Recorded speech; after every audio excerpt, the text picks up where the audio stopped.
Perkenalkan, nama saya Victoria Widya Putri Pareang. NIM saya 4522091186. Saya dari Fakultas Psikologi Angkatan 22 Universitas Dosoa Makassar. Nah, di sini saya akan memaparkan hasil pembacaan saya yang masih di buku ini metode penelitian kuantitatif dan kualitatif. Nah, di bab 2 bab 2 tentang teori dalam penelitian kualitatif. Nah, halaman di buku ini halaman 33 sampai 38. Nah, lanjut saja. Yang pertama itu pengertian teori dan penelitian kualitatif. Nah, teori adalah sekumpulan konstruk konsep definisi dan dalil yang saling berkaitan serta menghadirkan suatu pandangan yang sistematis. Nah, kalau teori secara umum itu dapat diartikan sebagai serangkaian proposi atau pernyataan tentang kebenaran yang sudah diuji secara sistematis dan dikaitkan secara logis. Nah, yang kedua itu teori-teoris dalam penelitian kualitatif. Nah, yang ini terbagi lagi menjadi dua. Yang pertama itu teorisasi deduktif. Nah, teorisasi dengan model deduktif ini tak asing lagi dalam penelitian sosial di mana teori-teoris ini dilakukan secara deduktif. Nah, yang kedua itu teori induktif. Nah, terdapat dua pendapat yang berbeda pada model induksi. Yang pertama itu mengatakan bahwa penelitian harus menfokus perhatiannya pada data di lapangan sehingga segala sesuatu tentang teori yang berhubungan dengan penelitian menjadi tak penting. Nah, yang kedua itu bahwa pemahaman terhadap teori bukan sesuatu yang haram, namun data tetap menjadi fokus penelitian di lapangan.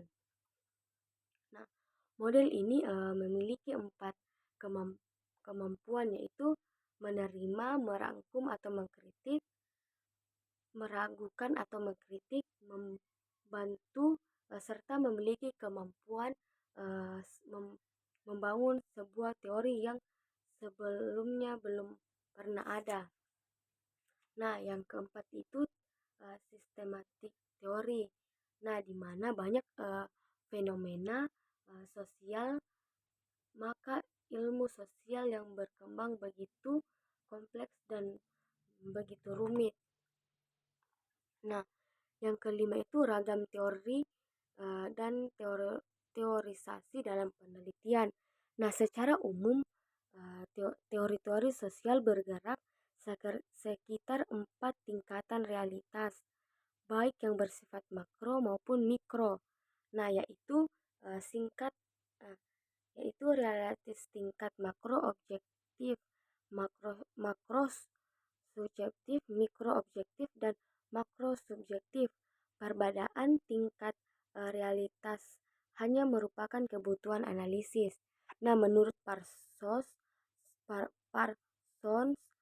seorang individu tak mungkin lepas dari ikatan struktur sosial di mana ia berada.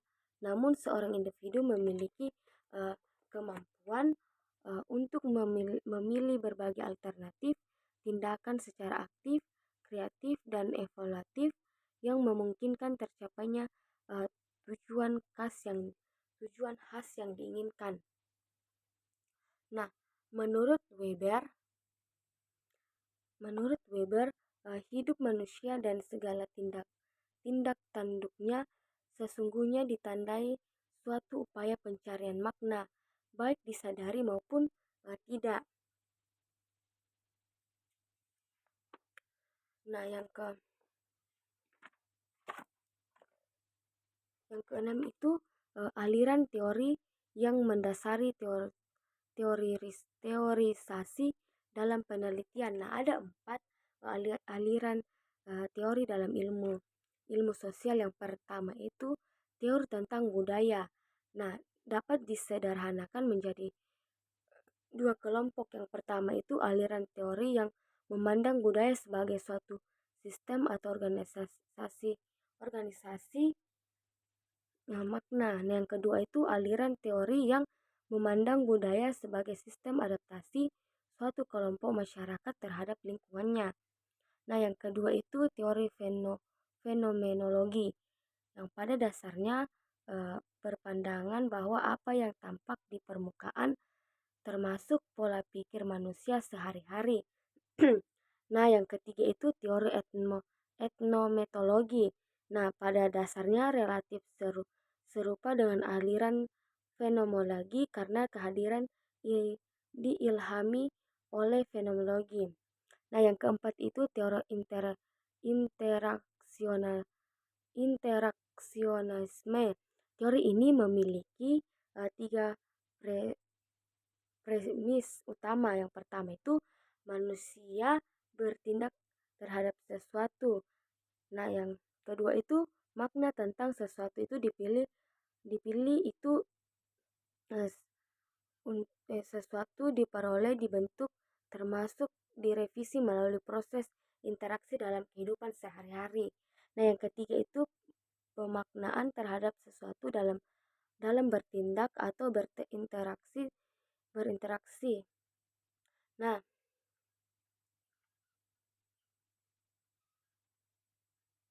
yang ketujuh itu fungsi teori dalam penelitian kualitatif. Nah, teori dalam penelitian kualitatif memiliki peran sebagai alat dan tujuan. Teori sebagai alat umumnya digunakan peneliti untuk mencapai tujuan penelitian melalui usaha dalam melengkapi dan menyediakan keterangan terhadap suatu fenomena, sehingga memungkinkan si peneliti mengetahui sesuatu secara maksimal. Nah, selanjutnya itu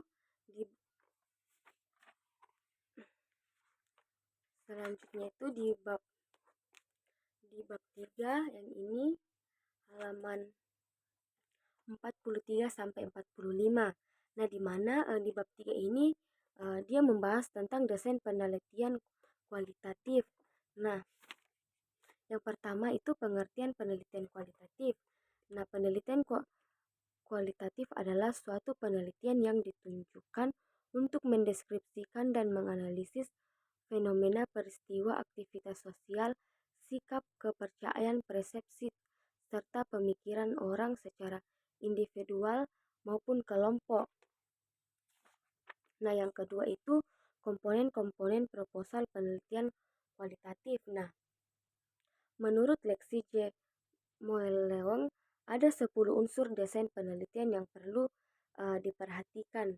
Nah, yang pertama itu penentu fokus penelitian. Nah, yang kedua itu kesesuaian paradigma dengan fokus. Ketiga, penentuan paradigma dengan teori substantif yang membimbing studi. Nah, yang keempat itu penentuan sumber data.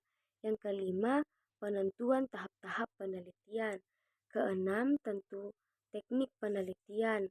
Yang ketujuh, perencanaan, pengumpulan, dan pencatatan data.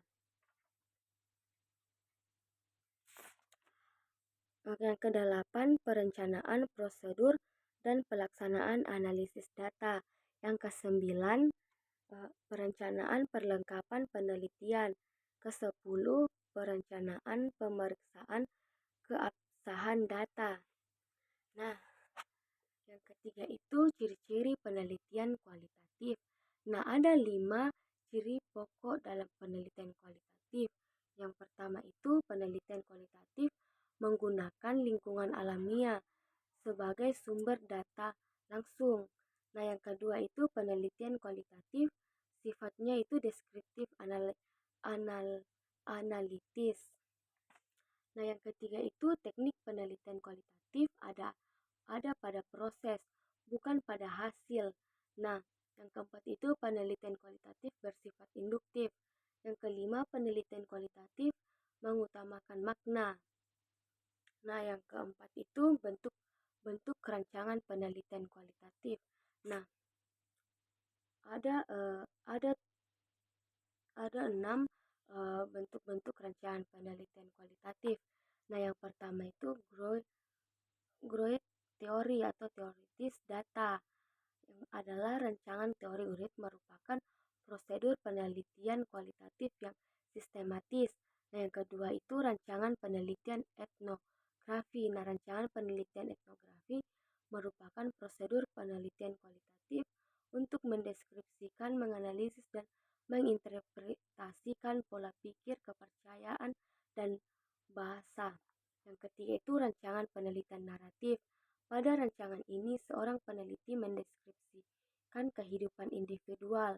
Yang keempat itu rancangan studi kasus penelitian. Rancangan studi kasus penelitian untuk memperoleh pengertian yang mendalam mengenai situasi dan makna. Nah, yang kelima itu rancangan metode campuran. Nah, pada rancangan metode campuran, peneliti mengombinasikan data kuantitatif dengan data kualitatif, yaitu untuk menerangkan dan mengeksplor problem penelitian dengan cara terbaik. Nah, yang keenam itu rancangan penelitian tindakan. Nah, penelitian ini memanfaatkan data kuantitatif sebagai data kualitatif seperti metode campuran, akan tetapi fokus lebih merupakan terapan. Nah, yang